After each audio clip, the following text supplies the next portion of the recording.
Over the weekend, Hawaii Congresswoman Tulsi Gabbard visited New Hampshire, the first state in the nation to vote in primary elections.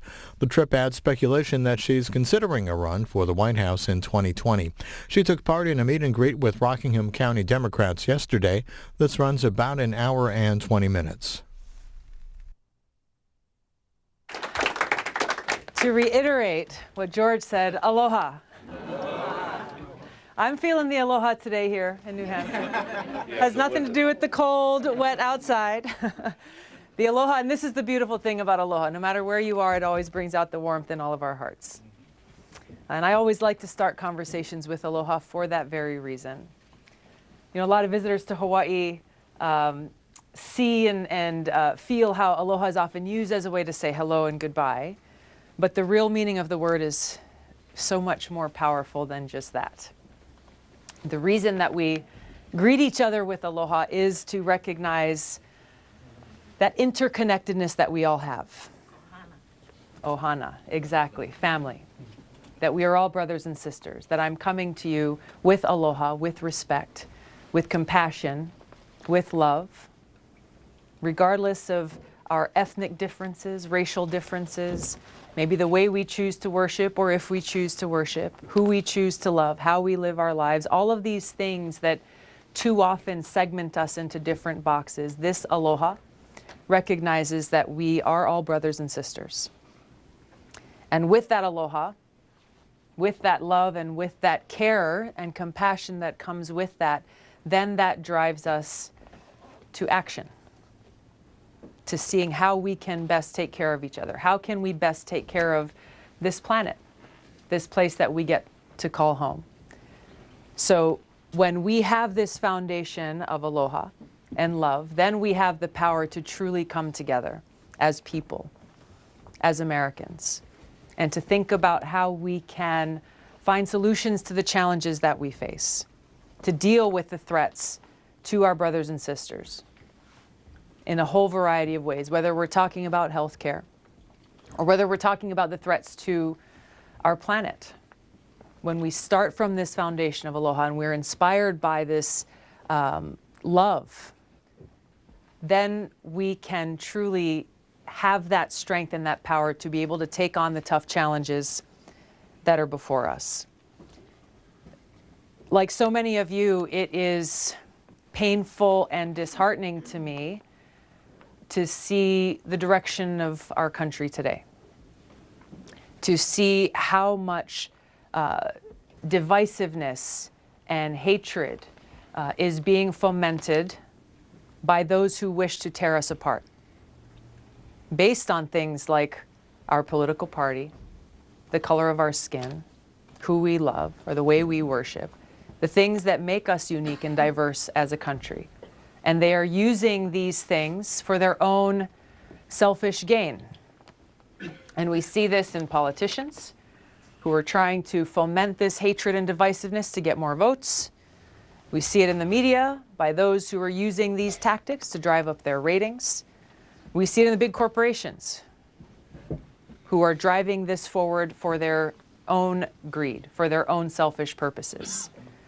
And the commonality through all of this really drives at home what the problem is, what the source of the problems are that we're facing as a country and as people, where we have people in positions of power, we have leaders and influencers who are abusing those positions, not thinking about the impact and the consequence and the well-being of the people and our planet, our future. And this is where, by recognizing the problem, then we can begin to seek and find the solution. Always keeping at the forefront what matters the most. Our families, our communities, the people of our states, people of our country, and this special place that we get to call home. I first ran for office in Hawaii when I was 21 years old. I ran for the state house. They laughed at me then too. Said, "What are you thinking?" I was really driven by a desire to be of service to my community and to my state, and to really bring to light issues that were not being addressed. As a teenager, I started to get involved in in, I guess you would call it activism. I didn't know what it was at the time, but I was really concerned about our environment. You know, Hawaii is a beautiful place, as is New Hampshire here, and I was concerned about actions being taken both by people and leaders who were not respecting or taking care of our home. It wasn't about politics per se, it was just about taking care of our home. I ran for that office. It was a crowded, open primary, and I made it through and got elected, and I'll never forget what happened the day after I got elected. I had gone through that race knocking on every voter's door in that district 2.5 times and was honored and privileged to have earned the trust of the voters of the 40 Hawaii. And the next day, I was standing on the side of the highway with one of my yard signs that had a sign on top that said mahalo, means thank you in Hawaiian, to say thank you to the people of my district for giving me their trust and honoring me with their support so that I could work for them. Sign waving is a big tradition in Hawaii that is essential to anyone who wants to run for any office. Alone on the side of the road as the traffic was slowly crawling by, when I saw some activity in the passenger seat of a car coming towards me. And it caught my eye, and there was a woman who had written a note on the back of a file folder with a Sharpie marker. And I saw as she shoved this note in the windshield with her eyes peeking over, catching mine, making sure that I saw her. And what that note said was, "Don't let us down." I've never forgotten that moment, because that's what it's about. This is why we fight. This is who we are fighting for. And this is the gravity and the responsibility that we all share. Yes, those who run for elected office at every level, but each of us in our communities, because we know that in order to make the kind of change that we need to see, it takes every single one of our hands, our hearts, and our voices, motivated by this love and aloha, to take action and fight like hell for each other, for our future, for our home. And so this is where the answer lies. This is how we stay focused. This is where we draw our strength from to take on those who are leading and dividing and tearing our country apart, driven by hate and selfishness and divisiveness, casting this dark shadow that we have the power to overcome, motivated by love. We hear oftentimes, I do anyway, people who say, well, that's great, love sounds good, but love is weak. How do you take on these big corporations? How do you take on Donald Trump? How do you take on those who are undermining who we are as a country? Not recognizing that there is no force more powerful than love. There is no force more powerful than love. And we don't have to look too far back in our history to see shining examples for us in leaders like Nelson Mandela, who showed us through his words and through his actions and his example how to lead with love. Dr. King, who showed us through his words and his example and his life how to take on those forces of darkness and divisiveness and hatred and violence by combating them with love. We remember how he shared with all of us, inspired all of us for generations, that darkness cannot drive out darkness. Only love can do that. That hatred cannot drive out hatred. Only love can do that. This must be our rallying cry now more than ever, because this is the solution. This is how we come together as Americans. This is how we come together as people and draw from love that strength and that courage and that fearlessness that we need to take on those forces and those obstacles that can seem insurmountable. that can seem too great to overcome. We see examples of the courage this love provides in a parent whose child begins to wander across the street, and what they will do to put their life on the line to save their child's life. I've seen personally firsthand examples of this in my brothers and sisters in uniform who put their lives on the line, willing to sacrifice everything out of love for our country, love for the principles that we hold dear, love for each other. We see this courage driven by love, motivated by love in our first responders, our firefighters, those in California who've been putting their lives on the line to save the lives of others. We can see examples of this in our everyday lives, of how we draw this courage and strength from love, keeping that at the forefront of what we are doing. And it is driven by this love that we fight for things that are near and dear to us all. We all know people who are sick in one way or another who need health care.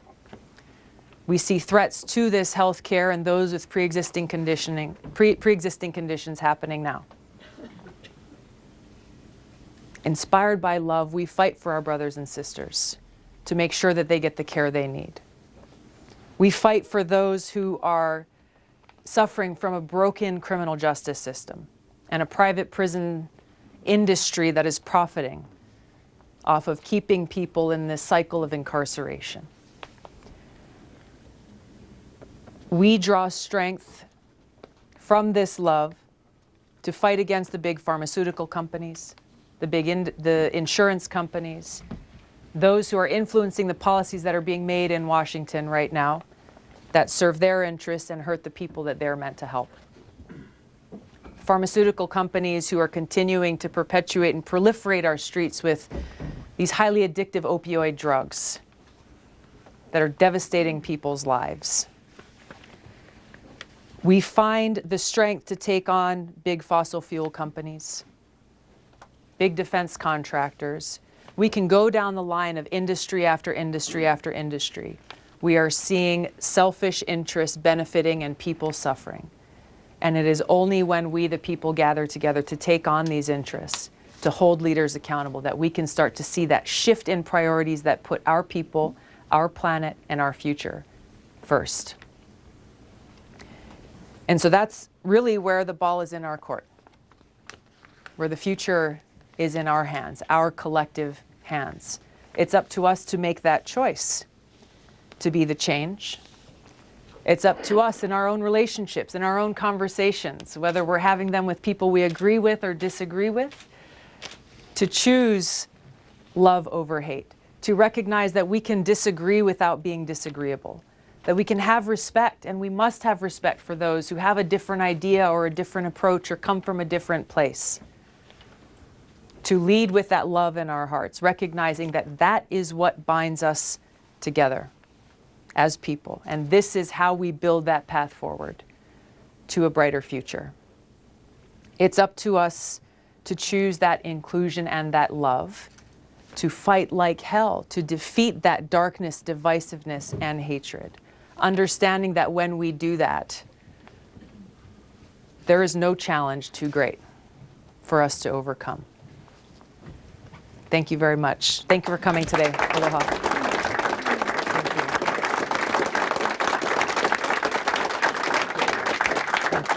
you. Now we're going to do questions and answers, and I'd like to do this in an orderly way. I'm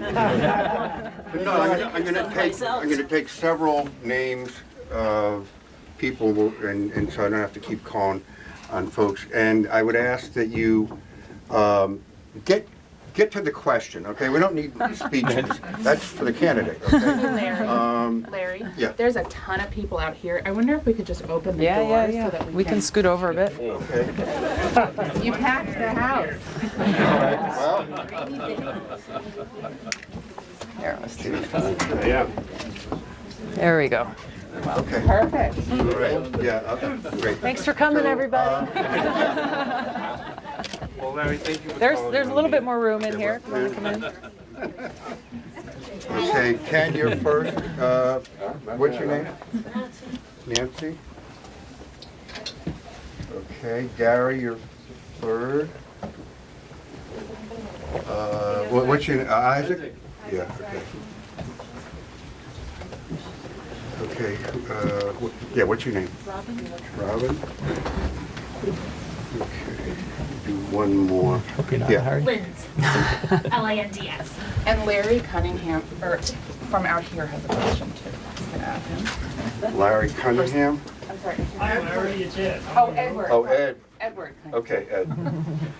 All right. So, okay.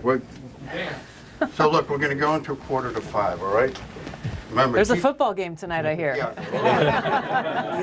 Okay. About a half hour. That's right. Okay. So Ken, go ahead.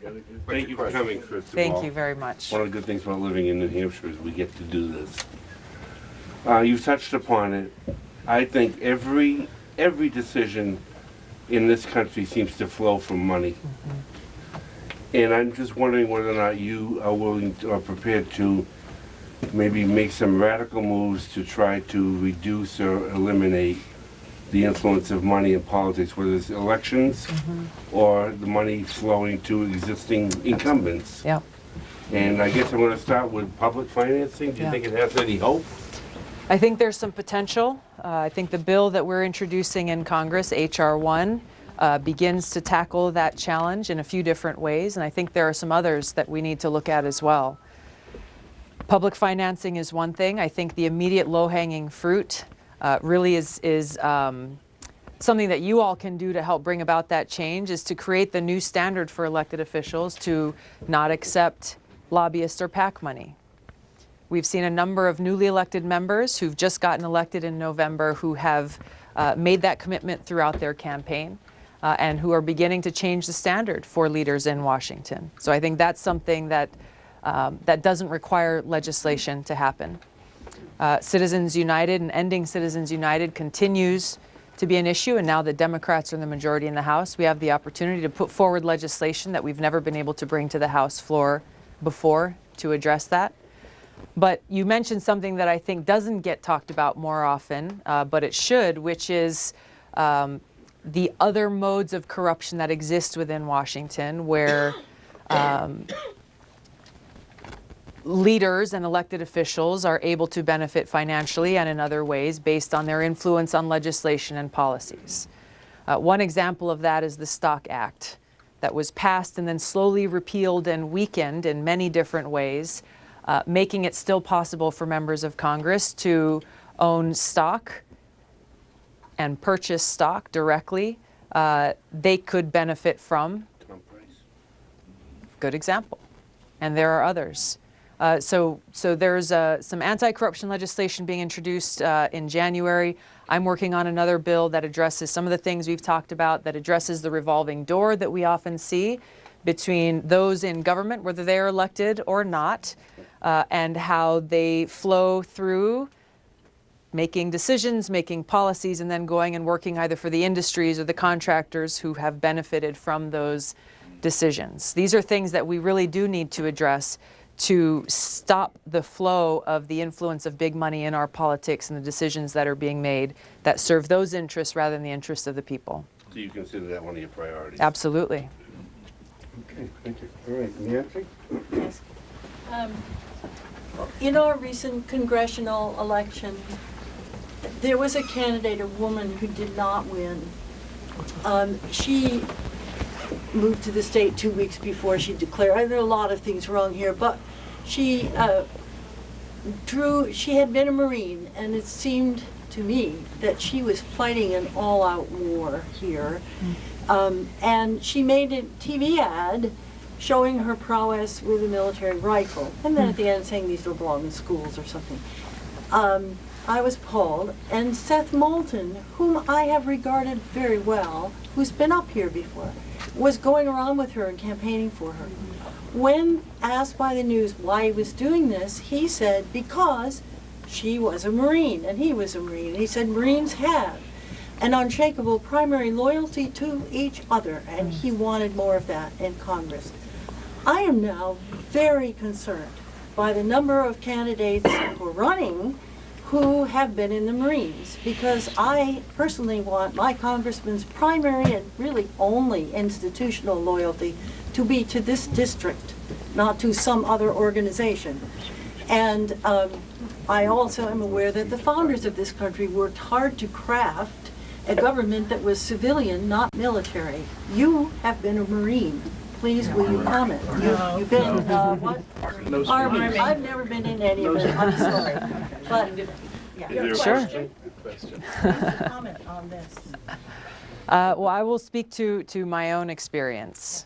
I enlisted in the Army National Guard in 2003, driven largely by what happened on 9/11, wanting to do my part to serve our country and to serve the people of my home state, and to do that through the National Guard that allowed me to do that, to respond to natural disasters at home and serve our country, to defeat those who attacked us on 9/11. I've deployed twice to the Middle East and continue to serve in the National Guard today. Coming back from both of my deployments to the Middle East is largely what drove me and motivated me to run for Congress, to be a voice of influence to stop our country from continuing to wage perpetual counterproductive regime change wars that are so costly to our country, to our men and women in uniform, and devastating for the people in these countries that we have waged war. I appreciate and respect the service of every veteran, wherever they come from, however they served. As elected leaders, it is important to know where they, like everyone else, stand on these issues that are critical to us and our country. To assume that those who have served our country all believe a certain thing and fall lockstep on any issue, I think is a wrong assumption to make. So as all of you have done here in that congressional race, it is your opportunity, and I would say responsibility, to question those who are running, veterans and non-veterans alike, on where they stand on these issues. In my own personal experience, and amongst many veterans who I've had the chance to get to know through my own service and across the country and in Hawaii, I've seen time and again how more often than not, veterans who have seen and experienced firsthand the cost of war are those who fight hardest for peace. This is not theoretical for us. It is something that is very real. And that's what's driven me as a member of Congress, what I have been fighting for and what I will continue to fight for. Okay. Gary. I have a very practical question for you, and that is, when Joe Biden was a senator and vice president, he would just get on the train every Friday and take it to Delaware. Now, you can't take the train to Hawaii. Unfortunately. So how are you able to get around the practical difficulties of the distance between Hawaii and Washington? That's a great practical question. I get back to the district in Hawaii usually at least a couple times a month. And so what that requires is, on average, about a 12 or 13-hour airport-to-airport commute. When I land, I guess I get the benefit of getting 5 or 6 hours back because of the time change. But what then happens is I wake up at 2 o'clock in the morning because it's time to wake up in Washington. So then I get to go surfing with the sunrise and then start my day after that. It's a commute, no doubt. But how many of you have been to Hawaii? A good number of you. You'll know, and I think you'll understand what I'm saying, where as soon as you step off that airplane and you breathe the ocean breezes coming across the the airways, our airport's very open, then you kind of forget that you were on the plane for 13 hours. And you look forward. So I'm grateful. Hawaii is such a special place, and I'm really grateful to call it home. Thank you. Thank you. Isaac. So Gary's question was actually basically my question. Yeah. So I'm going to ask you a harder question, which is ask you your thoughts on the crisis in Israel and Palestine and how to get away from 50 years of occupation and nothing happening besides for violence. That is a complex question that requires peace, being able to have those conversations to build a path towards peace. And the short answer really is, unfortunately, with the current leadership in place, they are getting farther and farther away from the possibility or the path, building that pathway towards peace and towards that two-state solution, recognizing the respect, the equality, and the humanity of all the people who are living within that region. Okay, Robin. Hi. Hi. Ma'am, I retired here last year after 33 years active Navy and 3 Pentagon tours. And I wanted to say, if I could, to her, please, there is intense loyalty with Marines and the veterans, but if that's at the expense of the people that we're all taught to serve, there's something wrong, and that is an exception, I really believe. Yeah. So, but anyway, so I've also had a brother who served in the Middle East. I deployed in the Middle East. You know, I've come home 21 Marines less than we deployed with. And so I really like your stance on the foreign policy. I'm probably familiar with far more than I want to be. Yeah. And I know that it's not necessarily a party issue, that there's a problem on both sides. And how do you work towards that? I know you've worked with Dennis Kucinich and Bernie, and there used to be a set of Republicans that tried to go and do some things, and I don't know how you get past whatever level the problem is at. Yeah. Well, thank you for your service, and thank you for coming back and finding other ways to continue to serve. You're exactly right that this is not a partisan issue. This is an issue that affects every single one of us as Americans, and it affects the planet, affects people around the world. There are Republicans who I work closely with who are of like mind and who share this worldview and who are willing to put themselves forward in the fight for peace, even if it may not be that popular thing to do. One example is Congressman Walter Jones, who's a Republican from North Carolina, who openly shares and talks about how the greatest regret of his life that he carries with him every single day was that he voted for the war in Iraq. And his regret for casting that vote and carrying personally the cost of that and who has paid the price has driven him to fight so hard for peace and to make sure that we as a country, that leaders in this country, don't continue to make those same costly decisions. So there are others of like mind, both in elected office, activists and leaders and organizers within our community. But this is a question that I hope more people bring to the forefront, because it is too often swept aside as just one of many issues. The fact is that as we talk about the cost of war, it is not only our veterans who pay the price for that. Those who make that ultimate sacrifice. Friends of mine, people I served with who never made it home, whose families never got to say goodbye. Veterans who did make it home, but who are dealing with wounds that are both visible and invisible. Those who survived battles overseas only to come home and lose that battle with those invisible wounds and take their own lives. Yes, our veterans pay the price when leaders in our country decide to go to war without thinking through the cost or consequences. But also the reality is every single one of us pays the price.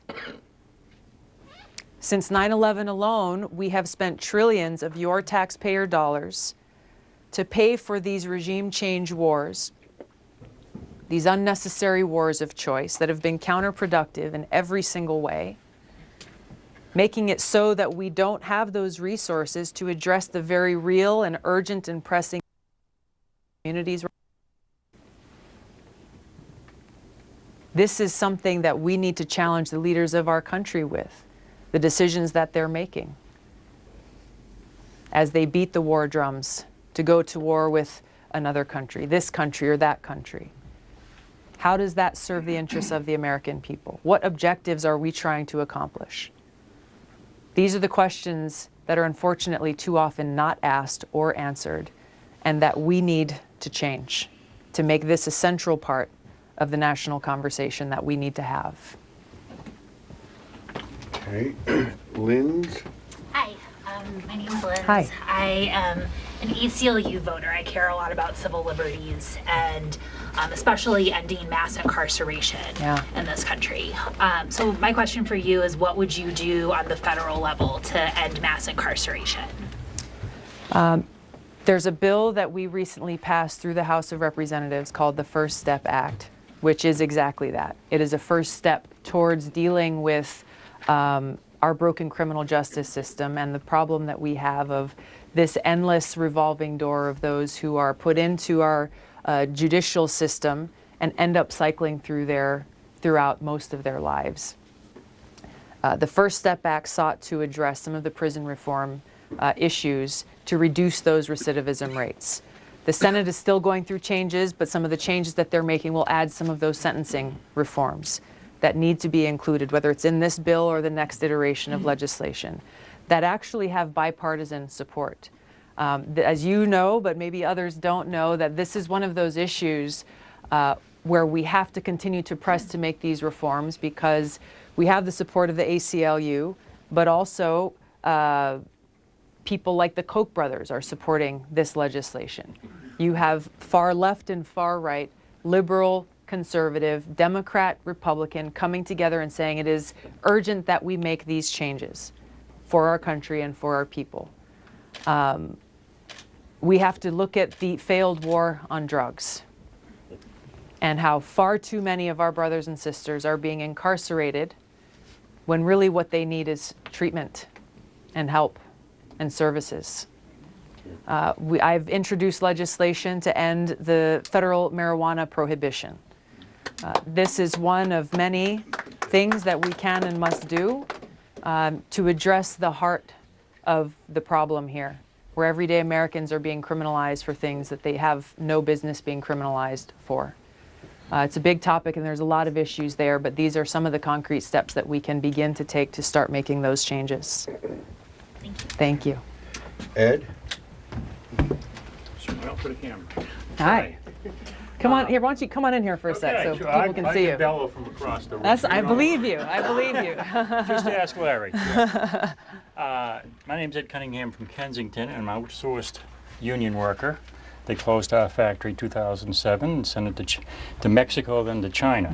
Where do you stand on first trade with China and then relations, especially military relations with China? It's a big topic, both of those. Sorry. Look, as we deal with the trade imbalance that we have with China and with other countries, for that matter, I would say two things. One is we need to look at how our trade relationships are impacting us here at home and our jobs and our domestic industries. And we need to have a plan to be able to get to where we need to be to strengthen our economy and to strengthen American jobs here at home. I think both of those things are not happening currently. This was one of the biggest concerns that I had around the TPP trade deal that was being negotiated and was being brought to Congress in the previous administration, that it did not take into account the impact on our domestic jobs, our American workers, or the impact on our environment, and actually had provisions that would undermine the sovereignty of our government in our ability to make decisions and enforce the laws of our own country. By the way, I read a lot of your work. Thank you. For a long time. I've been watching you. Okay. That's why I'm here. So I'm not telling you anything you don't know. Yeah, right out there. Yeah. And they need to know it. As we talk about peace, and we talk about the cost of war, and as we deal with countries like China and others, we have to recognize there are consequences to ratcheting up tensions and taking adversarial positions that could lead us down a path towards another military conflict. So we have to be very careful in how we are building relationships and how we deal with the challenges that exist with China and within the region as a whole. Thank you. Thank you. All right, so I'm going to take 7 more names. In the back, what's your name? Dan. Dan. Okay, Ken. Eileen. Okay, Tom. All right. Yes, what's your name? Dan. Dan. And your name? Liam. Okay. One more. What's your name? Okay. All right, Dan. So I think we're going to be at this. I'll get to you if we finish up with time. We're going to end at about 4:45. Okay. So Dan. Yeah. Go ahead. What's your question? Hey there. Hi, Dan. Thank you for coming out. Thank you for coming out. Speak up, Dan. Oh, you can't hear me? I'm sorry. My interest is monetary policy, and I think that it's undermined our economy, going off the gold standard in '69, making the petrodollar deal in '74. We have a $21 trillion debt. Some people are estimating that we have $200 trillion of debt in unpaid liabilities because of all the promises the government has made to back everything up. So I think about universities and how they have endowments as opposed to debts. And the government is a nonprofit, and yet we have all this debt. And we have the Federal Reserve, who's happy to hand out money and print money for war and for welfare programs. And I wondered what your thoughts were in terms of monetary policy and debt. I have supported an audit of the Fed, something that hasn't happened and I think needs to. You know, much of what we're talking about, and you bring up the national debt and the deficit. In the 6 years that I've been in Congress, I have watched how when it's politically advantageous to talk about the need to pay for what we are spending in this country, then it becomes a conversation and a factor. But when it's not politically advantageous and you want to push something through, then it's kind of blindly set aside, not thinking about what the impact is or how we pay for it, kicking it down the road for our young people and their children to come. I think it's a big topic to cover, and there's a lot of ideas that need to be brought to the forefront that aren't in a usual conversation like this. But as we talk about the cost of war, as we talk about the cost of education, as we talk about the cost of healthcare, I think we need to take a different approach to each of these things, looking at the many tools that we have available to us to make sure that we can use the resources that are available to provide for the needs of our people and have an economic policy that is based on the needs of our citizens, the needs of the American people, rather than the greed and selfish interest that often drives many of the policies that are taking place here. So if we come at it from that perspective, then we can have a different view, a different context on how we're looking at economic policy and where we need to go. Thank you. Ken. Banking off of that same issue, it seems we've been in a cyclical Republican process of incurring these toxic tax cuts that force us into recessions and increase the income gap. how is that going to be dealt with? Just raise taxes on the rich. Exactly.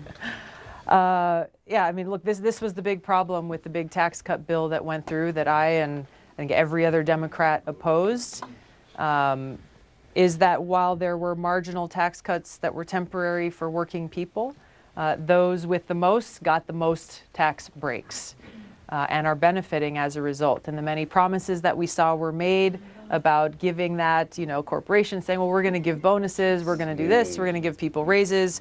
Over time, once the issue has gone out of the headlines, we've seen how those promises have been broken.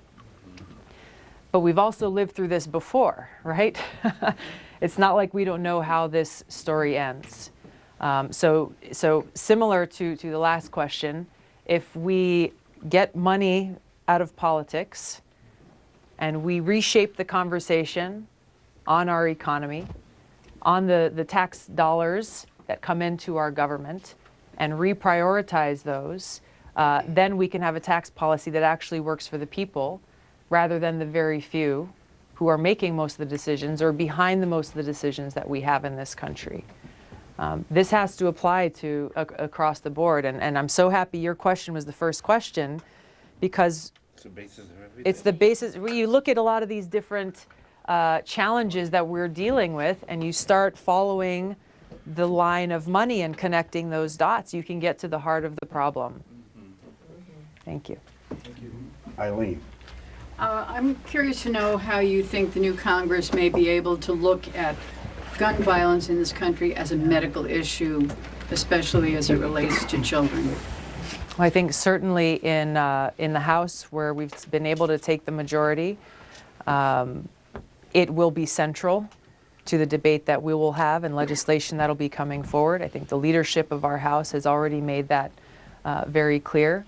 I think the bigger challenge still exists, though, outside of Congress, in the conversations that need to happen amongst the communities in our country, where unfortunately this issue of gun safety has become so toxic, where it's one side versus the other side, and those conversations aren't really happening much.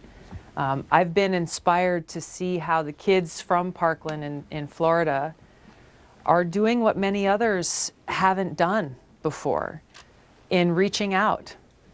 And just that picture of seeing those kids going and having these conversations across the country, even as they're being protested, going and talking to those protesters and seeing, what I would call aloha, have a conversation based on aloha and respect for each other, even if we disagree on an issue, because then you can find those common values that we share as people. And in order for us to pass legislation that will ultimately make people in this country more safe, that'll make our kids more safe, these are the conversations that need to happen. Okay, Tom. Wait, Tom, there was somebody named Tom. That would be me, I think. Yeah, right, sorry. Larry, how can you forget? I know, I just did the first name, sorry, go ahead. Thank you. I'm on the Rockingham County Dems Committee. I'm one of the people that's responsible for publicizing this event somewhat. Thank you. When I put up You did a good job. And I'd like to claim credit for everybody being here. You did great. When I put up the Facebook event, I was surprised. I don't know you very well, but I was surprised that I immediately got some responses from people I know as progressive activists who were concerned about some of the influences in your past that you have supported, particularly, I think, Swami Prabhu-Saba. I'm not sure I have the correct pronunciation, and a man named Chris Butler, both of whom raised issues in their minds about LGBTQ and race issues. And I fully support the idea that people can evolve and move beyond their instruction or their past influences and learn new things. But I would like to hear your response to those people. And I'd also like to hear, in a practical sense, how you might address what you know will be a ton of negative ads for anything like that in your past training. My past training? Instruction, learning, leadership, however you like to phrase it. Education, perhaps, is a way. Sure. There's a few things I'd like to mention. First of all, I grew up in a very kind of conservative household, a multi-ethnic, multi-racial, multi-faith home, diverse in our makeup and diverse in our views, and held views growing up that I no longer hold. And throughout my life and throughout my experiences, particularly in the Middle East, during those deployments where both just as an American but also as a woman, I saw firsthand the destructive effect of having governments who act as moral arbiters for their people.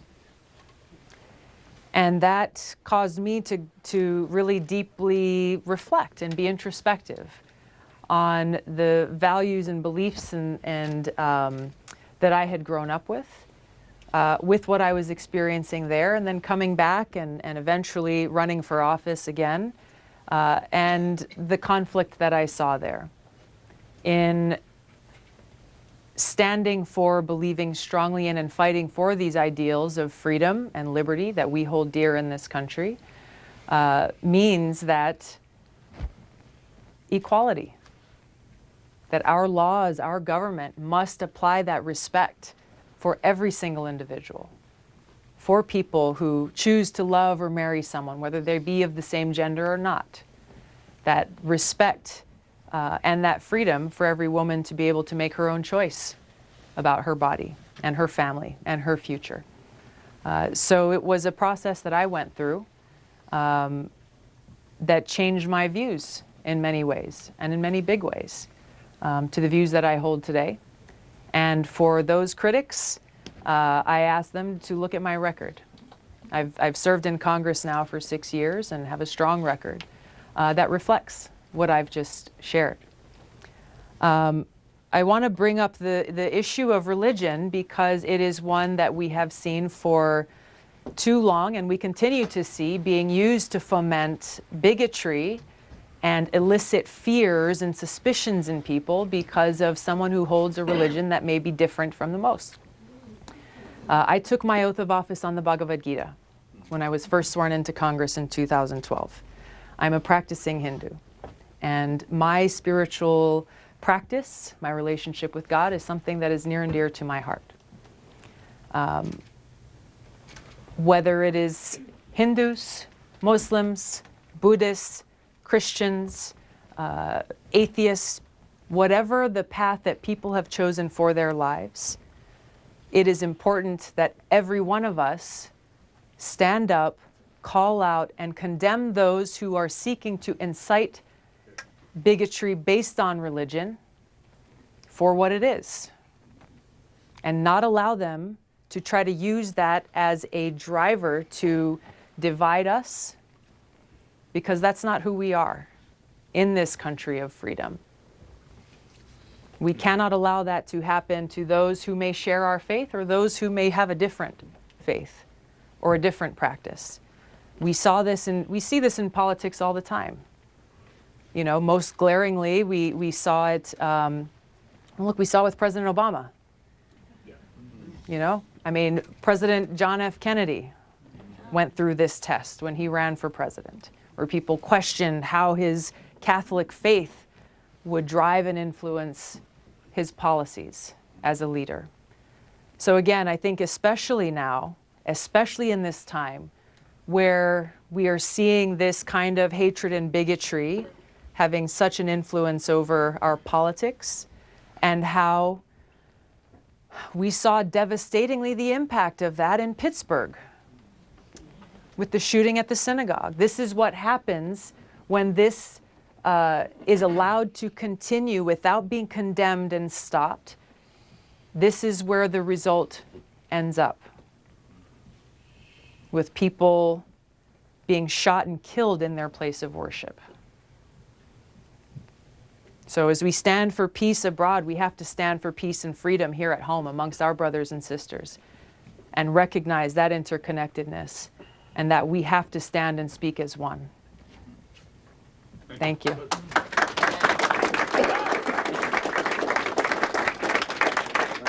Dan? about the need. There you are.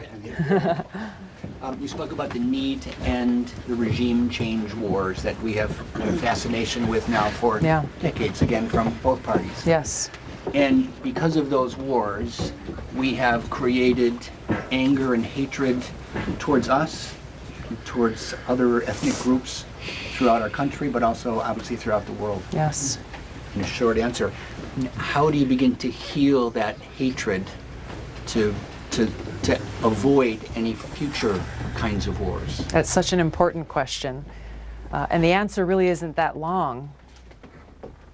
It's by acknowledging what the United States policies have been, the pain and harm and destruction they have caused, and therefore making that change in our policy going forward. Acknowledging what has happened and who has paid the price, so that we, the American people, can recognize the problems with those policies that have been held and driven by leaders from both parties, as well as for those in other countries that you're talking about, to see that there is a better way forward for us here at home and for our place in the world.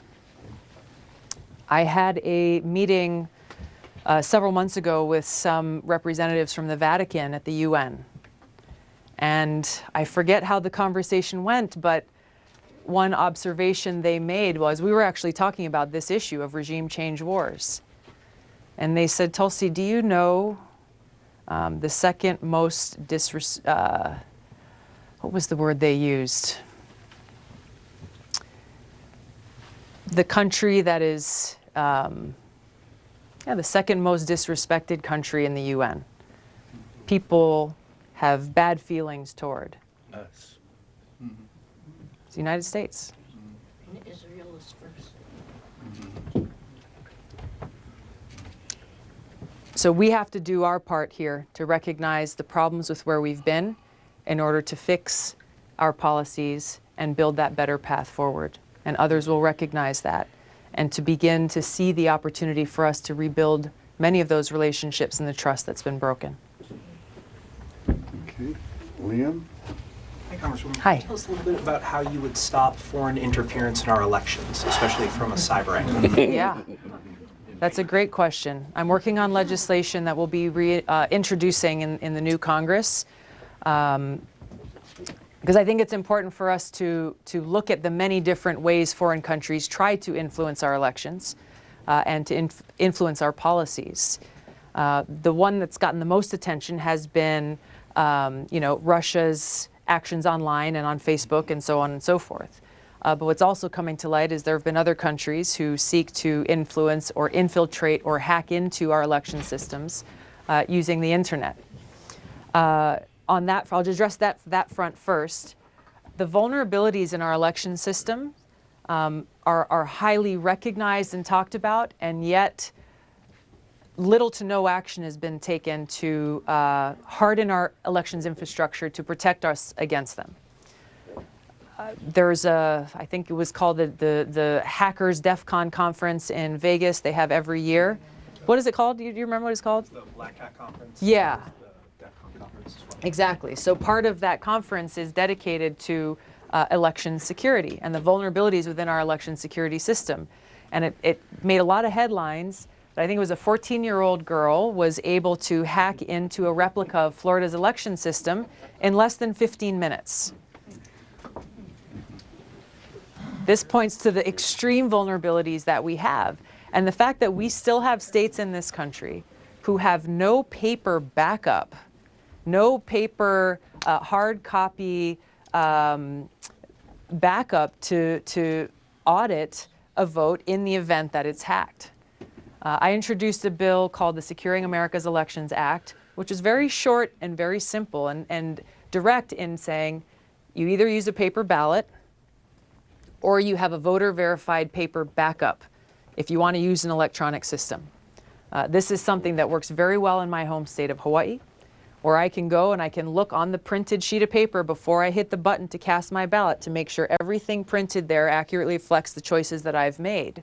And therefore, if there's a question of integrity or hacking or interference in some way, you have that paper backup. Virginia is a state that recognized their vulnerabilities before their 2017 statewide elections. And rather than say, oh, you know, this is something we have to address, but, you know, it's too big of a challenge, they took action and within weeks had those paper systems in place.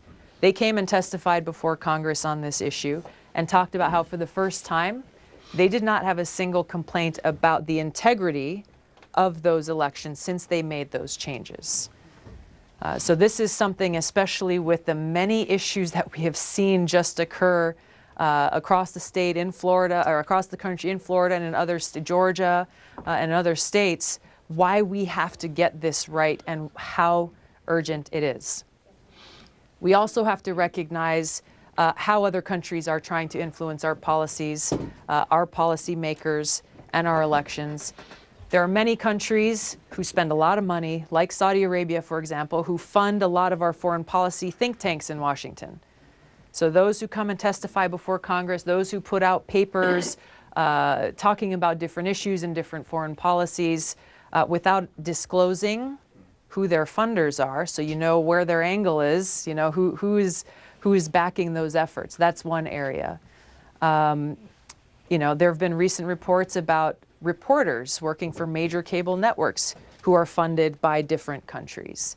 So we have to have this transparency, first of all, and second of all, make it so that those who are in these neutral positions are not able to take foreign money. For example, I don't believe members of Congress who leave Congress should be allowed to go and work for a foreign country. There are holes within our Foreign Agent Registration Act that have to be filled. They are very loose right now, and so you have people who, again, are trying to influence policy, and you have no idea whose interests they're actually representing. Thank you. Okay, Bob. Hi. Hi. This is Skylar. His twin brother Lucas is out there somewhere. Apologize if they've stepped on anybody. I would love to see them come of age in a time where we actually believe that healthcare is a human right and we actually enact that into law. How do we get there, though? The last time we had a chance, when President Obama came into office, he tackled healthcare was the top of his agenda, but he wasn't even willing to consider something like the public option. Since then, obviously, things have changed a lot. President Sanders' campaign has gone a long way. Now, roughly something like half of the Democratic Congress believes in a Medicare For All or a single-payer type system. How, first of all, what are your beliefs on a true single-payer, Medicare For All or single-payer type system? How can we get there from where we are now? And what do you see this next campaign looking like in terms of differentiation between true progressives versus people who are just going to try to say the right thing to get through this issue, but aren't true believers in terms of healthcare should be a human right with some kind of proper healthcare system like they have in so many other countries? Yeah. How do we get there? I'm a co-sponsor of the Medicare For All bill in the House of Representatives. And thank you. Believe, as you do, that this is an urgent and pressing issue that we can't afford to wait until your children are grown up to try to address, because we still have too many people, even under the Affordable Care Act, that as it exists today, are still not able to afford the care that they need, or dealing with deductibles that are too high, or getting to that moment of crisis where they need to go in and get the care that they need, but simply can't afford it. This is where Medicare For All comes in. I think, though, that we need to take it a step farther and look at the different tools that we have at our disposal to really change the way we're delivering healthcare and providing that care and making it so that it's accessible to people, focusing more on preventive care so that we are actually saving money, driving down the cost of healthcare rather than continuing to drive it up. So I really hope that we have a more comprehensive debate around how to make sure that every person in this country has access to health care and the quality of that care that's being delivered. And I think that we can do that by addressing this issue as a way that we as a country and as a people can actually save money rather than something that's going to drive us farther into debt.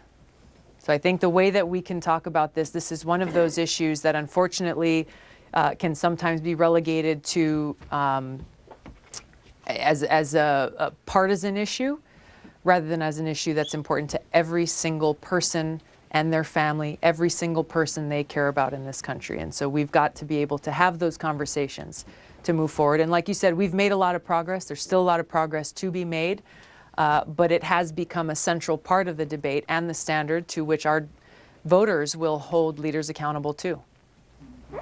Thank you. Okay, so we have time for 2 more questions. Somebody out there had a question. What's your name? Sure, Andy. Hi, Andy. Andy, okay, and one more from in here. What's your name? Nancy. Nancy. Nancy? Okay. All right, Andy, go ahead.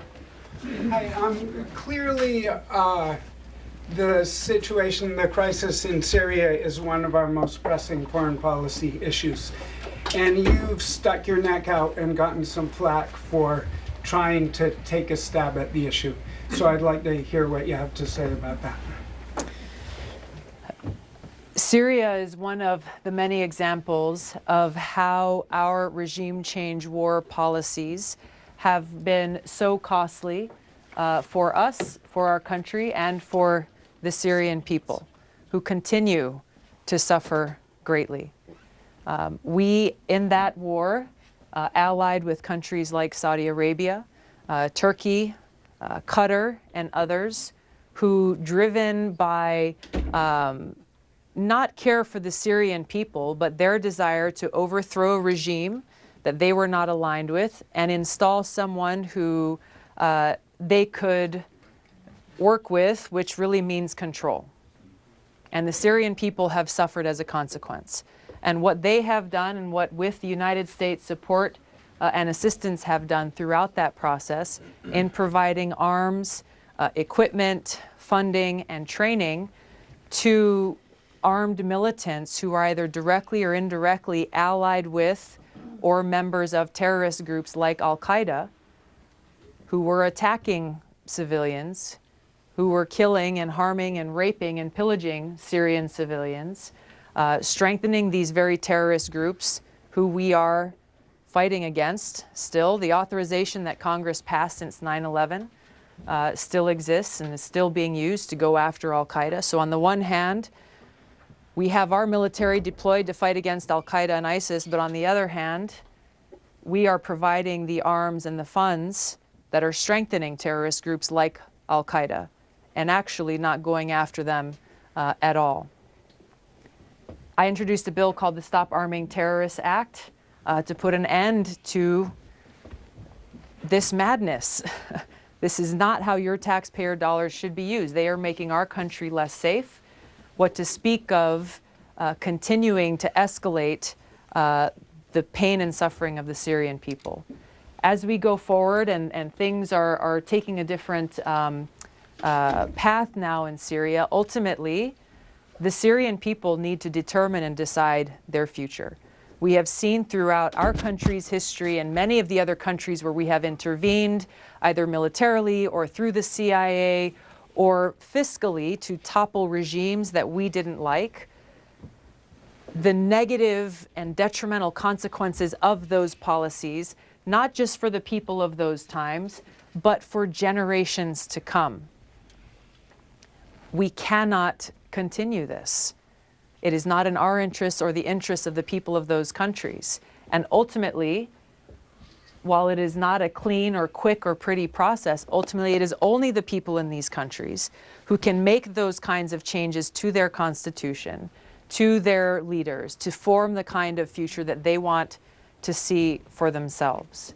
On that note, though, as Syria and the Syrian people are trying to rebuild, our sanctions regime and the international sanctions regime is a huge part of the problem, where everyday business owners, small business owners, women who are trying to provide for their families, people are suffering because of they are on the receiving end of the sanctions that are in place, and it is impossible for them to begin to see how they can rebuild their economy when not a single one of them can have a bank account.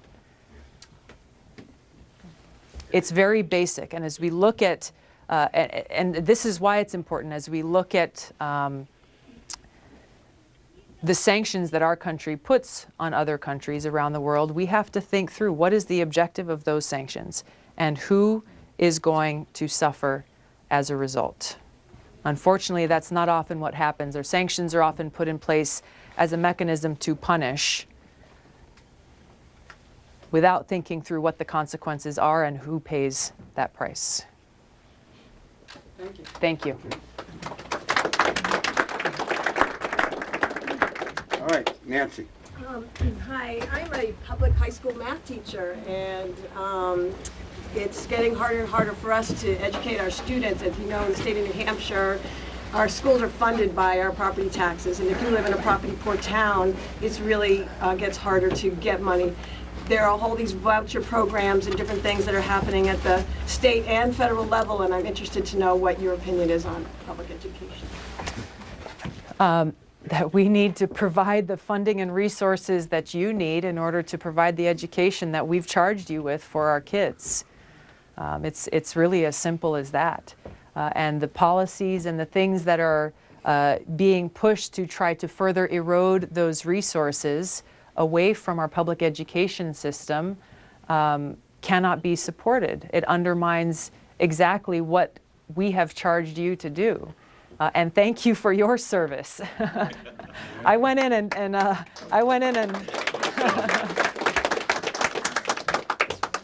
and taught a high school class in Hawaii for 2 periods one day. It's combat. Right. I honor you and thank you for what you do, and I know you do it because you love it. And the challenges and the obstacles that are in place, both at the local and the federal level, are things that we have to address. We have to address. My father-in-law is a public school teacher in Hawaii, and you know, we hear from him and we see him working late into many nights, grading papers. He also teaches high school students, and how much you and your colleagues do on your own time, on your own dime, because you love what you do. It is our responsibility as a country to be able to support and empower you as you are setting our next generation up for success. Thank you. So, Congresswoman, thank you so much for coming and sharing your thoughts with us today. And as a memento of our appreciation, we have a 2019 calendar, Artist of the Seacoast. This is from Families First. It's a great organization providing social services. Got some beautiful artwork from the Seacoast, and I'd like to give that to you. Thank you very much. Can I give you a hug? Of course. Thank you. Thank you. Very much. Thank you all very much for coming. The Congresswoman will be hanging around for a while to talk with you. Okay? Thank you. Sure. Thank you, George. It was a beautiful introduction. Thank you. Thank you. I know. I like taking the names down. Oh, so orderly. Nothing. How the hell do you do it? I got a couple of great volunteers. Good intro, man. Well, first of all, I'm thinking through the decision that has to be made. I mean, you're just trying to kind of figure out whether you're in with both feet or not first, kind of checking to see what the reception is. Yeah, you know, I'm doing a lot of listening, and it's been very helpful to see. Thank you, sir. Thank you. Melissa here. They're great. Oh, yeah. Start to feel out the support and to see what we're going to need to actually Fairly. There was a problem somewhere. I've had to take it to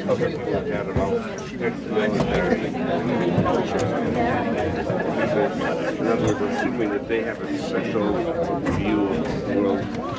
But you mentioned it the right way.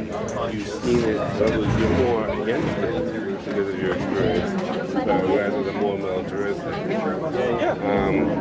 I'm going to run out. I have a business card. Can you give it to you? Okay. Only if you want. You're going to make it staff here. So I'll be back in a couple minutes. Okay, perfect. Thank you very much. Hi. Hi. Thank you so much for coming. My question, my wife was Brazilian, and we're very concerned about what's just happened there. Yes. I hear you talk about regime change and sanctions and that sort of thing. And yet we have a regime in Brazil that appears to want to decimate the Amazon, which has worldwide consequences. How do you reconcile, foreign policy with self-determination in Brazil? I think that we have to respect people's rights to self-determination. As it relates to our countries and policies and relationships with other countries, that's where we can try to leverage and help influence and say, no, these are not things that we can agree with or support, and use whatever leverage we have in that way. But we are not in any position, nor should we, to come in from the outside and speak for the people of the country to say, no, we're going to take this guy out because we disagree with their approach or whatever. Yeah, I know France has said we're not going to buy any more coffee. That sort of thing seems like a reasonable approach. Exactly. Okay. Using the leverages that we have to make a point without undermining and causing suffering for the people of those countries that ultimately want to help. I know there's other people that want to talk. Just one more quick question. Yes. You talked a lot about saving the planet. Yes. And I'm curious about trying to build alternative energy jobs and rescuing the industrial Northeast in 2020. Absolutely. That is a critical point, and I've introduced legislation that focuses on exactly that. Yes, we have to get off of fossil fuels, but we have to, in order to do that, we have to invest in the infrastructure for a clean, green, renewable energy economy. And that means jobs, and that means training, and that means providing that pathway forward. I went to bed at 11 o'clock election night in 2016 when the returns from Detroit came in. So that's where we got to focus. Thank you very much. Yes. And I just hope I can count on your support for the IMLS reauthorization. It might already be done. A good question. I know. I just looked it up when I was in the other room, and I was like, not sure if it's happened yet. But I think it should be before the end of the year. I think that's the goal. We actually did better last year. When we fought back against Trump. Actually zeroing it out. We actually got more than we got the year before. So good job. Hopefully, George got a picture with you and I got jealous. All right. I got jealous. Cool. Thank you. Thank you very much. Good to see you, and thanks for your work and your service. Appreciate it. Yeah, I'm kind of in the trenches like the high school teacher. Exactly. You see all kinds of things. I haven't seen any heroin addicts come in late yet, but you're afraid that's going to happen. You see homeless people. You see, it's public library. It's a place of shelter for many. It is, and free internet, which a lot of towns you can't get it.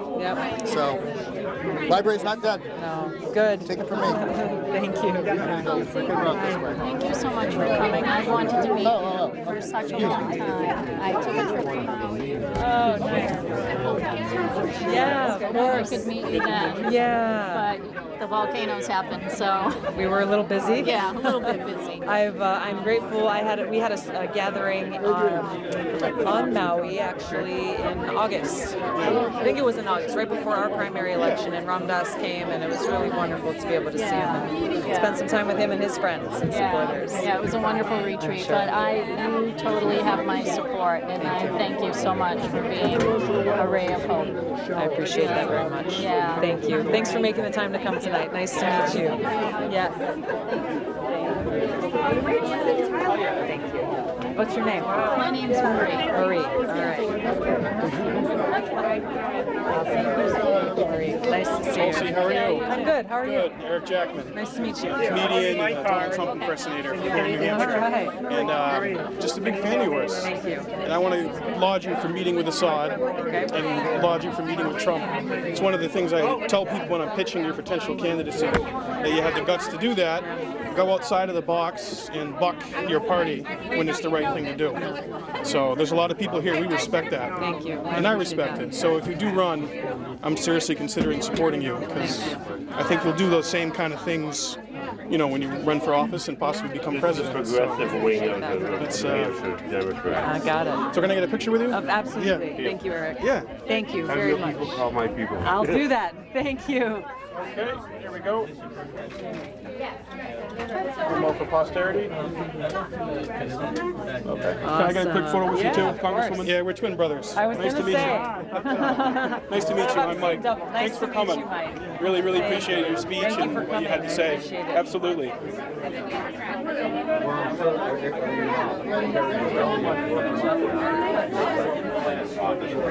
Awesome. Let me give you one of my cards. Mike and Eric. Right? Yep. It's me all in character. You were awesome on Rogan. Did Rogan try and get you to do a bong hit? No, he Come on, didn't. Tulsi, hit this. No, he didn't. I Hit fully this, Tulsi. expected him to. I was thinking he was going to do that. But he didn't. Not at all. And did Trump offer you a Diet Coke? No. Tulsi, what do you want? You want a Coke? You want a Diet Coke? What do you think? But seriously, That's scary good, man. That must have been surreal meeting with him at Trump Tower. What was that like? It was, yeah, it was interesting. I didn't know what to expect going in, but it actually ended up being a substantive foreign policy discussion. How long did you meet with him for? Close to an hour. And did Bannon help set that up? There were some other people who reached out to my team that brought the whole thing together. Well, I applaud you for meeting with him. I think that was awesome. Thank you. Thank you, Eric. So thank you. Nice to meet you guys. Thank you. We'll see you again soon. Aloha. Aloha. Yeah. See you. We'll see you again. Take care. Safe travels to you. I met you a couple years ago coming out of Carol Shea Porter's office. Yeah. Do you remember? Well, you wouldn't remember that. I don't, but this piqued my attention. You know these folks, of course, right? Very okay. well. We've It's got a real great work. group in Hawaii Good. that we often see. I know. I'm sorry education was about the last question. There's so many other Such an things. integral. I'm so glad you're here. Keep up the fight. Learn about New Hampshire. That'll be important. Exactly. The education question, the Exactly. funding and the tax and all that. It's unusual. It'll be Yeah, good to I've been know. hearing a lot about that. Good.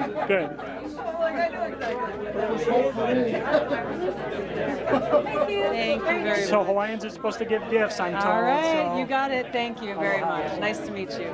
Hi, Congressman. How are Liam you? Sullivan, disabled vet. Thank you for your service. Thank you for yours. For coming to You have a friend here. Thank you. So if you ever want to talk Okay. technology protection, I'm their top analyst. Awesome. So I do all the foreign technology protection plans for the government. Okay. So Very good. I got my class and class email on there. Yeah. Okay. So that's Yep. Cool. Thank you so much. Please Thank you run. for your question. Of course. We can't have faith and trust in our democracy if we don't have faith in our elections. I knew that would be a softball one for you. Yeah. Thank Take you. care. Thank you so nice much. to meet you, Liam. Appreciate it. Thank you so much. Thank you. I Thank you was for coming. in Vermont yesterday with the gathering. Yeah. And it's so Wasn't good. it inspiring? And it's so good to see you today. And and the positive talk. Yeah. It's what It's where we everybody need to needs. go. Absolutely. There is no other That's what I way. liked about the whole conference is there was so much. It was forward-looking. I'm from Brazil. Ah, okay. And Did I we just meet your husband a few minutes? Yes, Okay, yes. cool. And we just went through the general election, and I dodged that run against him. He was awesome. I heard. I missed his talk. He's but- awesome. Yeah. He's a wonderful guy, and Yeah. it was just great. But keep at it. I will. I have to tell you, since I was a teenager, I have played capoeira for many, many years. Exactly. It's awesome. There's a lot of Brazilians Yes, in Hawaii, and everywhere I've gone, I usually try to look up and see where are they doing capoeira because I always like to get out and play. It has Yeah. the move, kind of. Yeah. So I've never been to Brazil, but fell in love with the people and the culture, the music, and everything. Yeah, I'm trying to do a lot here to help them there to go through those 4 years. Yeah. Because it's gonna be very, very devastating. Yeah. Especially when we talk about Amazon. Yeah, exactly. I'm not saying that, but it's like everything. The way he ran his campaign, his policies, everything is exactly Trump. The only difference, one is orange, another one is gray. But other than that, it's almost like I'm watching this coming. And I can't do anything to stop, but I'm trying to raise some money to help independent reporters to keep in Brazil, to give accurate what's going on. And trying to do as much It's got to as I help. can. You know, I talked. Danny Glover's wife is Brazilian. Is she And he said that really? she was a part. She's a professor there, and she has been a part of the whole campaign I there, didn't and know she's she was still Brazilian. there, Yeah, doing the same thing that you're doing, seeing how can they best equip themselves to help themselves, those Exactly. poor Bushians. Yeah. In Amazon, it's everything that we have for now. Yeah, thank you. Thank you. So nice to meet you. Thank you for coming. All right. Nice to see you. All right. Not to interrupt. Hi. You're Yes. Maggie Hassan from Yes. town. Yes. The Okay. senator. Yeah. That's all. She was a governor, U.S. senator Yeah, of now, course. and state senator from here. Yeah. This is Maggie, Okay, and we got love it. Carol, and we hope you get to meet Chris Pappas. Yes. Good. Nice to see you. really Sorry you didn't get your question. That was all that it was. Okay, Just good. honor Carol, Shea Porter, and now Chris Pappas coming in. I haven't met him yet. Look forward to meeting him though. Hope you get to work with him. Thank you very much. Appreciate it. Sign on to House Bill 1. Yeah. These are two elected officials. Thank you for coming. Thank you. Thank you very, very much. We really appreciate it. It's great to And meet I'd you. like you to meet Liz. Right here. Yes, and It's like people like this is Also Emily's list. I you- work yeah. with Emily. And you, Yeah, and you she's want to our be in a Emily's picture list. with her. Yes, So I can, Liz McConnell. How are you, Liz? Newly Newly elected. elected. Wonderful. Yes, Worked thank her you. butt off. Yep. Did 3 passes of her term. Yes. Go. Yep. Yeah. So can we get a picture with Yeah, you? please. Yes. I'd love to. Thank you. Everybody in? Thank you for coming. I got you guys. Wait. There we go. Nice. okay, look this way, Liz. Hey, Liz. Over here. Over here, Liz. Okay. There we are. Right here. Great. Thank you. Thank you so much. Congratulations. Thank you very much. Thanks. Good luck with everything. Really appreciate Yeah, we got to work to get it through. it. Yes, yeah. Thank you very much. Take care. Nice to meet you. Hi, I'm from Derry. My name is Sean Cohen, and I actually ran for state rep this past time. I did run again in 2020. My issue is, my big issue is water and clean Yes. water. I am in a situation myself where my house had fracked well, and I got very sick from it. And so I really am concerned about issues of, fracking and controlling the way in which our water and our land is being regulated and controlled. And do you have any plans, for what you'd like to see happen in terms of helping people solve their environmental issues in their states? Yes, I mean we have to. I think there's two sides to this. One is putting at the forefront the need to protect our water and to have the infrastructure in place to do that. Right. I just gave a talk about this yesterday, reminding us all that the most fundamental rights that every single one of us has is the right to clean air and clean water. Yes. Things that we cannot survive without. Yes, that's like my primary thing. Exactly. I believe from that you can have a conversation around how you do that. Yes. But when you don't have that principle established, then everybody starts saying, what about the economy? What about this? What about that? Rather than looking at the central issue. We can't survive. You can't have an economy or jobs or anything unless you have clean water and clean So air. that needs to be the starting point. It needs to be the starting point. Exactly. I agree. This So- is one of the main things that got me involved with politics in the first place. Because in Hawaii there was a push when I was a teenager. I forget how old I was, but there was a big developer and a guy who was very influential politically trying to build a landfill over one of our biggest water aquifers in the state. That very clearly would make it more likely than not that at some point that aquifer would become contaminated and therefore unable to be used, maybe for a generation or two. Right. And that would leave us in an island state with really being left with the only option of flying, shipping bottled water in for our people. So this is an issue that's near and dear to my heart. We've got to be able to push legislation and policies that deal with the protection of air and water, the basics that we need, as well as investing in an economy and jobs that are not so reliant on whether it's natural gas or fossil fuels or any of these other industries in our country that are contaminating our water.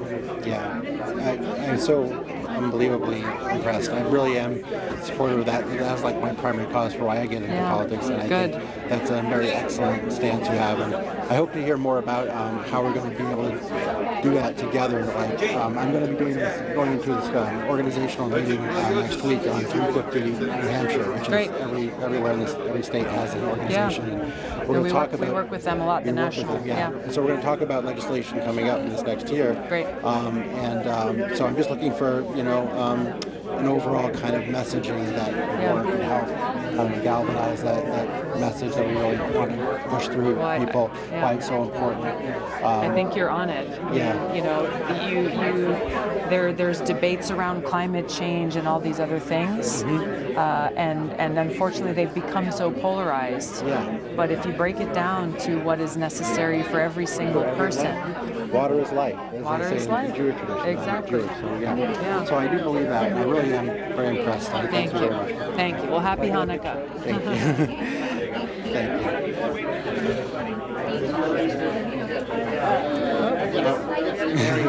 There we go. Oh, could you take a picture? Okay. That would be great. Yeah, whatever fits. That's a nice picture. Wonderful. Thank you very much. Thank you so Please much. keep it up. I will. Thank you. Appreciate it.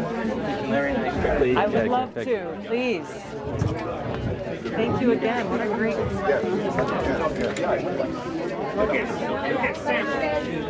Smile like that, we're here. We gotta go ahead. You realize when I invited you, it was for 2019. Yep. 2019. Yep. This is still 2018. Yep. We gotta get you back again. Actually into Plasta as opposed to Exeter. Yes. But, we'll make it happen. But I'm very impressed today. Very psyched.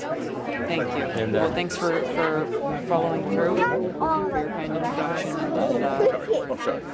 Hopefully I got it right. And, You got it all right? Well, whenever you need the intro in town, let me know. Yeah, Caitlin can get a hold of me. Perfect. Thank you. Fantastic. See you soon. Yeah, You taking off? absolutely. Have a good night. Thanks a lot. I think your photographer wants to know. Oh, okay. Sorry, George. One more. One more. Don't mind. Which is?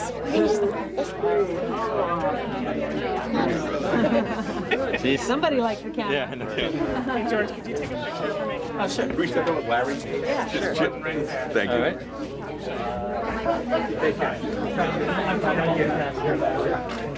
Incidentally, some surfing about 10 miles from here. Are you serious? There were about 8 or 9 people out yesterday afternoon. No in the cold. kidding.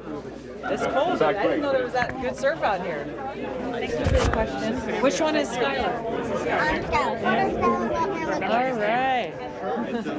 Get in here, Jordan. Get in here a little closer. There we go. A service person to be thankful for her service. Yeah, a couple of cars. And there's a student that I know put Thank you. Thank you. Want to check it up? Just make Thanks for sure. the question.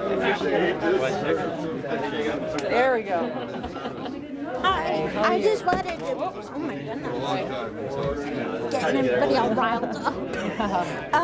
I just wanted to say thank you. Thank you. Thank you for coming. Spending some time with us. That, of course, it's people like you that we Yeah, we need people like you together. We'll do what we need to do. And I'm there. All right. Awesome. Thank Can you. I grab a picture? Absolutely. I love your pendant. Oh, thanks. Do you want to do a selfie? I'm not very good at it, but we It's all can right. try. We can make it work.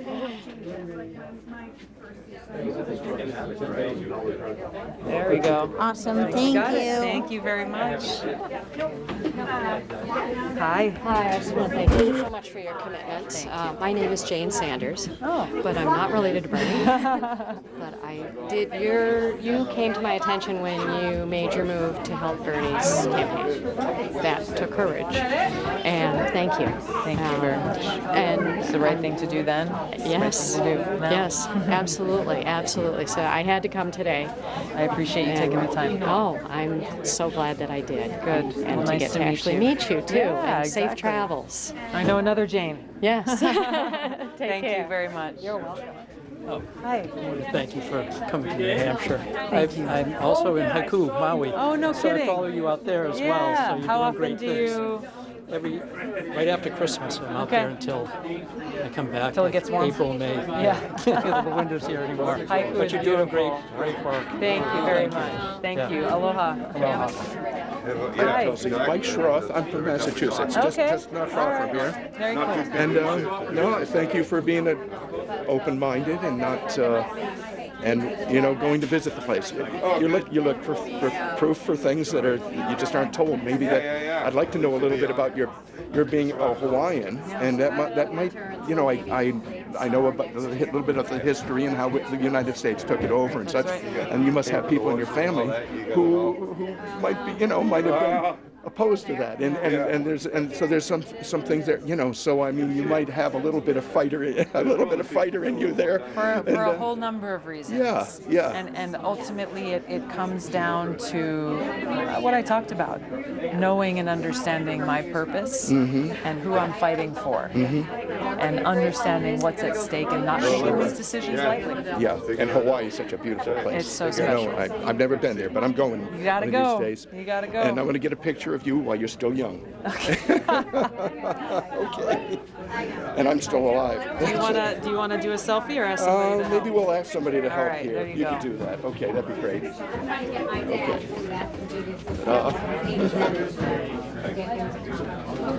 Awesome. Okay, thanks. Thank you. And Ron Paul mentions you once in a while. I love that guy. I've heard that. He's like, I've heard that. stop intervening everywhere. I love that. Okay, thanks. He's been saying that for a long time. And you know what? It's going to, someday people are all going to say, yeah, that's the right thing. Yeah, That's exactly. Hi. Hi. How are you? Good. I'm curious how you would instruct your administration to make decisions.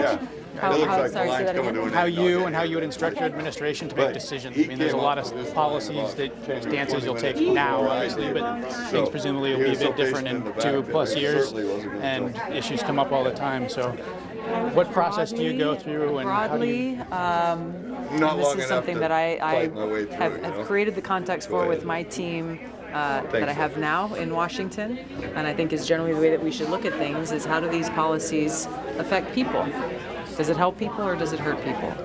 And when we look at it through those lenses, then you get a lot more clarity on who you're working for and what your purpose is, what our purpose is as people who are elected to serve those in our constituencies. So it helps to take away a lot of the muck and the noise when you know that that's really what it's all about. Excellent. I'm also a decision analyst, so I'm curious kind of from a process perspective as well. Yeah. Kind of how you go about going from an issue coming up in a sort of a problem statement to getting to an actual legislative act or administrative policy. I think, and just to go a layer deeper on these issues that come forward, I think too often they become partisan issues where if there's a D next to it, Democrats will vote for it. If there's an R, they'll vote against it, and vice versa. And the people end up losing out in that process because good ideas are not partisan. And so on the votes that we have, on the bills that come before us, what I do and what I ask my team to do is to put forward kind of both sides or all sides and what they're saying and why and who's supporting these issues. And that can create the more full perspective to understand an issue in a complete way rather than just listening to those who I may agree with. And then how do you pick between those? Is this going to help people or is it going to hurt people? Okay.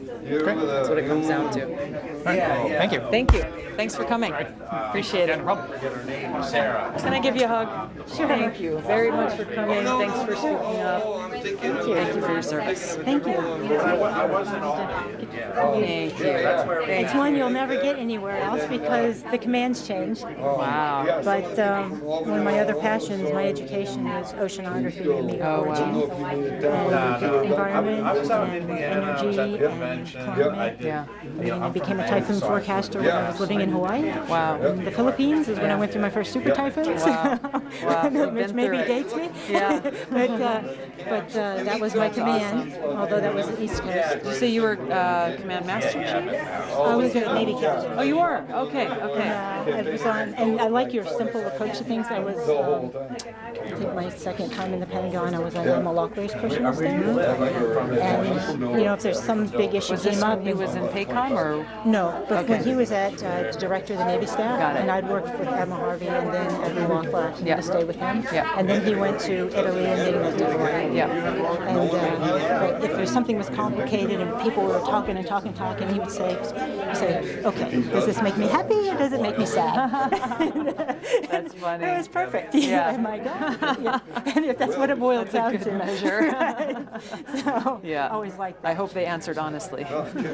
Most people did. So, but I just always appreciated what you did with integrity, stepping down from the DNC. Thank you. With Bernie, with going to Syria, being on everyone from Fox to Jimmy Dore, being willing to talk to Trump. Although I know whatever happened to him to make him change his ways, I'm sure it's beyond him. But I don't know.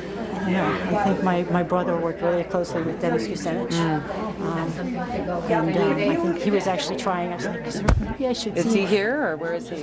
My brother? No. He's actually, I don't know where he is, overseas somewhere. Oh, okay, okay. So he's not military. Oh, okay.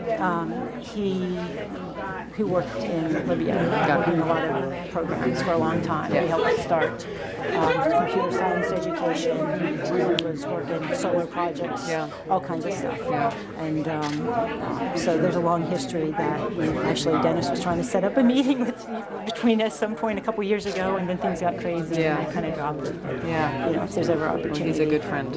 I would love to be able to talk to you about some things that still affect us all from that. Yeah. Well, if you want to give your information or get Caitlin's information from my team. Okay. And I then can we say can I'm the follow up crazy on that. lady that gave you the coin with the Not the hurricane crazy flags. lady.